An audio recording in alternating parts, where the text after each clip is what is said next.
ለክብርህ አትጨነቅ ነው። ለክብሩ የሚጨነቅ ሰው በእግዚአብሔር መክበር አይችልም። ለክብሩ የሚጨነቅ ነው ራሱን ብቻ መስማት የሚችል ሰው፣ የራሱ ክብር ብቻ የሚታየው በራሱ ክብር ተለጉሞ የሚኖር ሰው እግዚአብሔርን ብርሃን አያይም። ከጉድጓድ ውስጥ የሚኖር ሰው ፀሐይን ማየት እንደማይችለው ሁሉ የገዛ ክብሩን የሚያይ ሰው የእግዚአብሔርን ብርሃን ማየት አይችልም።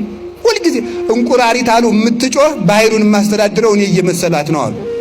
በጣም እኮ የሚገርማችሁ ማለት ማታ ማታ ወንዙ ስጮህ አትሰማትም? እንቁራሪት የምታቅራራ የባሕሩ ጌታ እኔ ነኝ ብላ ነው ማለት ነው። ግን የሚያኖራት ማን ነው? ባሕሩ ነው የሚያኖራት። ባሕሩ ያኖራታል እንጂ እሷ ባሕሩን አታኖረውም። ሰው ከሌለ ዘንድ እኛ ነው ሰው የሰው በላይ ይሆን ይመስልናል በእውነቱ ማለት ነው።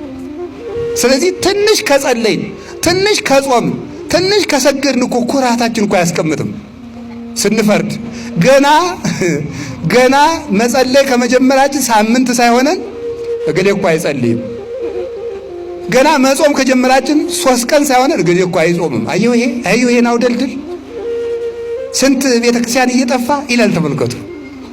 አንዲት ሴትዮ ገዳም ዕለቱን ገብታ አሉ እሳት እየሞቀች እሳቱ ፍንጥር ብሎ ፈጃታል። ፍንጥር ብሎ ሲፈጃት ዕለቱን ገዳም የገባችለት ነው። እናንተ እኛን ጣድቃኖችን እንዲህ የበላ በዓለም ያለውንም እንዴት ሊያደርገው ነው አለች። ዕለቱን ገብታ ማለት ነው። ይገርማል እኮ በእውነቱ ማለት